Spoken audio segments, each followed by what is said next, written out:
Let me start somewhere most people don't know about. Before the divorce papers, before the secrets, before any of it, I had a brain aneurysm.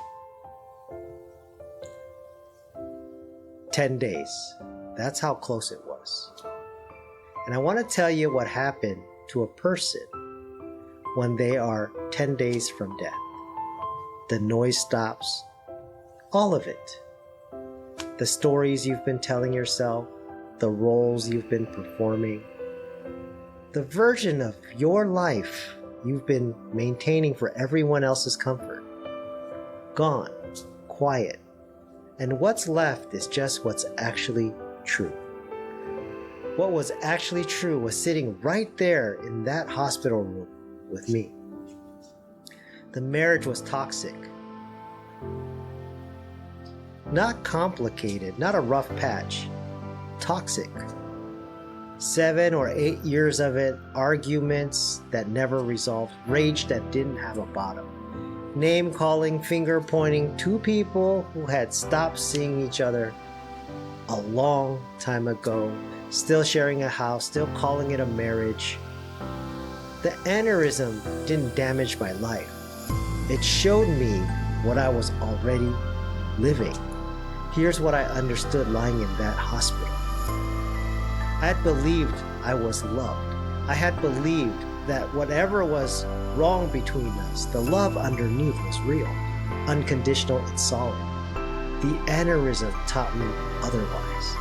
Because the moment I started to heal, the moment I started to get clear, to set boundaries, to choose what was healthy for me, the love I received had conditions. Perform the role, stay in the box. Don't get better in ways that change the arrangement. Conditional love looks like love for as long as you're doing what it needs you to do. The second you stop, you find out what it actually was. That is not a comfortable thing to know. But it is one of the most important things a person can learn about themselves. Because you cannot build a real life on conditional love. You can only maintain one. And maintaining is exhausting. I was done maintaining. I surprised her when I decided to divorce. And she asked me to keep it private. No friends, no family, no one, not even the kids. She wasn't ready. She didn't know how to explain it. And I said, yeah, sure, fine. I gave her that, a full 18 months. I want you to understand what 18 months of silence looks like. It looks like fielding questions from people you care about and giving them nothing. It looks like showing up to things alone and deflecting. It looks like your father asking you things and you're saying things are fine. That was my side of the silence. Here is what was happening on the other side. Stories were moving. Through my friends, through my family, through my business partners. People I had worked with for years, people who knew me, people whose opinion of me had professional consequences. A narrative was being built carefully, consistently on every side of my life except hers. See, she never talked to her family or her friends about any of this. But somehow, the message was being spread on mine. And I had agreed to be quiet. I want to name what was actually happening. See, my silence was a promise I was keeping. Her silence on her side was a story she was building on mine. Same quiet, two completely different programs running underneath it. And here's the thing about a shame spiral that has nowhere honest to go. It doesn't just sit there. It moves. It finds a version of the story where the shame belongs to someone else. And then it spreads that version everywhere it could reach. I should have known better. I'll say that plainly. When someone's shame is that large and that unexamined, and they are asking you to disappear, you should understand what your disappearance enables. My silence gave her a canvas, and she painted whatever she needed on it. I still keep the silence, not because I was naive, not because I didn't know what was happening, because I had given my word, and I don't break my word, because someone else broke theirs. But I want to be honest about the cost. Relationships I had built over decades, professional trust I had earned over years, family members who heard one version of the story and never asked me for mine. That's what her spiral cost. Not just her, not just me, everyone in range. And through it all, I kept quiet because people are going to think what they want to think. You cannot win a rumor war by joining it. And anything I would have said would have felt like attacking someone who already was drowning in her own shame. See, that's not sainthood. That's just, I understood what was actually happening. She wasn't trying to destroy me. She was trying to survive a truth she didn't know how to carry. The spiral was doing what spirals do, protecting herself by burning everything around her. I want to tell you why I think she couldn't face it. Because I do understand it. We're Asian, she's Chinese, I'm Taiwanese. And in these Asian families, in most Asian families, divorce is not the end of a marriage. It is a public verdict. 丢脸, or losing face, a disgrace. And losing face doesn't belong to just you. It belongs to your parents. It belongs to your family name. Everyone who believed in you. Her parents had watched her build this life. 20 years. A family, a home, a version of success that justified the sacrifice. Telling them it was over wasn't just a conversation. It was dismantling everything they believed their daughter had become. So the shame couldn't go toward the truth. I'm not even sure if her parents know now. And when shame can't go toward the truth, it has to go somewhere. It found me. I became the reason it happened. The story that let her tell her parents something other than I failed, or let her tell her friends and family all of that. I'm not saying that with anger. I'm saying it because that's exactly how shame spirals work. When they have no honest place to go. They don't sit in the person. They move outwards. They move toward whoever gave them room. I gave her room. 18 months of it. I tried. I want to be clear about that. There were conversations, suggestions, moments I thought if she could just talk to someone, anyone, someone who could help her look at what was happening without feeling like a verdict. Of course, she refused, she denied every time, and I understand why. Because to go to therapy is to admit something is wrong. And by admitting something is wrong meant sitting in that shame. The shame she couldn't face internally was being managed externally through the narrative, through the silence, through me. The spiral doesn't need therapy as long as it has a story that works. She couldn't let anyone in. Not me, not a professional, not her family. And I think most painfully, she couldn't let herself in either. The truth was too close. The pain was too close. So the spiral ran, and the people around her paid the cost of it running. Back to that car, right now, before we went in to sign the papers were in her lap, reviewing before going in. 20 years, 3 daughters, and tears. I failed my marriage, she said. I sat with that for a moment, and then I said, there's no pass or fail for a marriage. I meant every word of that. See, 20 years is not a failure. It held 3 daughters into this world.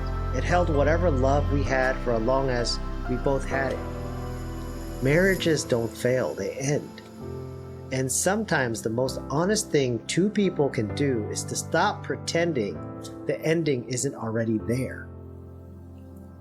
She felt like she was a bad mom, bad wife, like the ending of the marriage was a verdict on everything that came before it. See, that's the shame spiral, writing the story. It takes one ending and rewrites the meaning of 20 years. I couldn't fix that for her. Nobody can interrupt someone else's shame spiral. You can only offer the truth and let them decide what to do with it. She heard it, and what she did with it was up to her. Then my father got sick, and we still hadn't told anyone. And then he passed away unexpectedly. See, when my father died, he died not knowing his son was divorced. The secret I kept to protect her shame became the secret I carry about my father. He never knew. And when he died, something became very clear to me. I had kept this secret to protect someone who was using my silence to rebuild the story of our marriage, with me as what problem.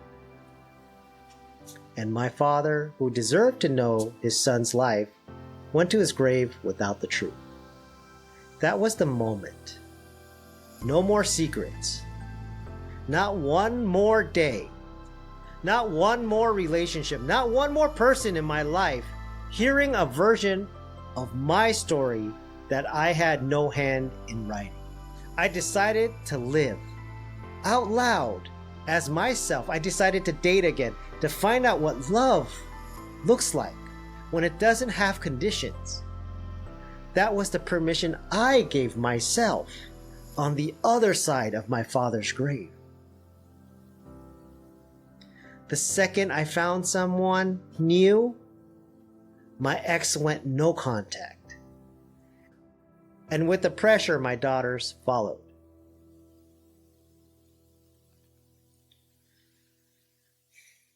Gone, except for their bills, except for their lifestyle, gone from their lives and left on red for over a year now.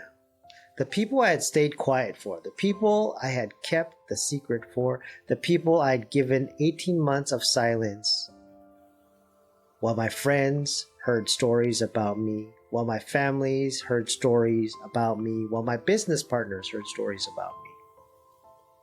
After 20 years of taking care of them, gone completely. I want you to understand what this is. This is the shame spiral's final move. When it can no longer control the narrative, when the person it needed to stay quiet finally starts speaking through their life, it cuts off.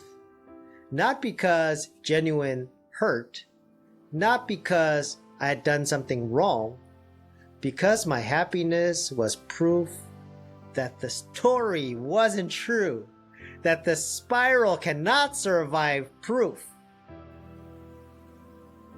She didn't disown me because I found someone new. She disowned me because I stopped being the person her shame needed me to be. And the daughters, my daughters, were inside that spiral, breathing it, running it, repeating her narrative because that's what children do. They learn the program from the adults in the room. I won't tell you that didn't hurt. It hurt in a way I don't even have words to express, but I will tell you what I did in the middle of that hurt. I put my hand here and I said inside, this is a body signal, not a verdict of who I am, not a verdict of whether I was right to choose myself, not a verdict on whether I deserve love. The shame spiral tried to pull me in. Yeah, but I didn't go. I want to talk to you about my daughters because they are why any of this matters. They watched their parents' marriage for 20 years. They watched the arguments, felt the tension in the room long before anyone said a word. Kids always know. They are inside their mother's world right now, inside her pain, inside her story about what happened and who is responsible. I understand that. I carry no anger about it because they are not choosing against me. They are running the only program they have, the one that was modeled. And here is what I know about programs. They can be rewritten. A daughter who watched her father absorb 18 months of silence, survive a brain aneurysm, keep his word when it cost him, chose himself without bitterness, and came out the other side without retaliation, without rage, without shame. That daughter or those daughters have a different reflex available to them. When she needs it, she'll find it, even if she doesn't know it yet. I don't feel shame about this divorce. I feel responsible for what comes next. For what I model now, what love actually looks like. A room where love doesn't have conditions, where you don't have to perform to be worth keeping. That's what I'm building. For them, whether they're watching or not. Here's what I want you to take from all of this. Shame is not passive. Love left unexamined, it moves. It finds a story, it finds a target, it spreads every relationship it can reach, protecting the person running it from the one thing it cannot survive, the truth. And the most dangerous form of the shame spiral is the one that has both a secret to hide behind and a person willing to stay quiet. I was that person. I should have known better, and now I do. When someone asks you to disappear, understand what your disappearance enables. Here's the thing. You cannot interrupt someone else's shame spiral. I tried for years with patience, with space, with 18 months of silence. The spiral will run until the person inside it decides to look at it. What you can do, what is always within your reach, is to refuse to carry it. When the spiral reaches for you, when the narrative lands at your door, when the stories move through people you love, you get to choose whether that shame becomes yours. I chose not to pick it up, not because I was above it, because I knew what picking it up would cost. Hand here, one breath.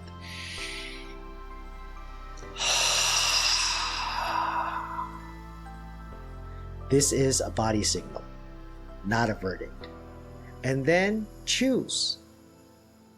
That's the whole thing. That's the exit from the spiral that would otherwise run your entire life. To anyone watching this who recognizes a spiral in their own life, running in them or in someone they love, or coming from them through someone who is afraid of the truth, you don't have to pick it up. The spiral is not yours to carry just because someone handed it to you. And the only spiral you can stop is your own. Every Saturday morning, I run a room for people doing exactly this work. 30 minutes, free, together. Comment reset below and I'll send you the link. You don't have to do this alone. Nobody should. I'm Jerry S. Lin. One breath, one choice, one life with aliveness.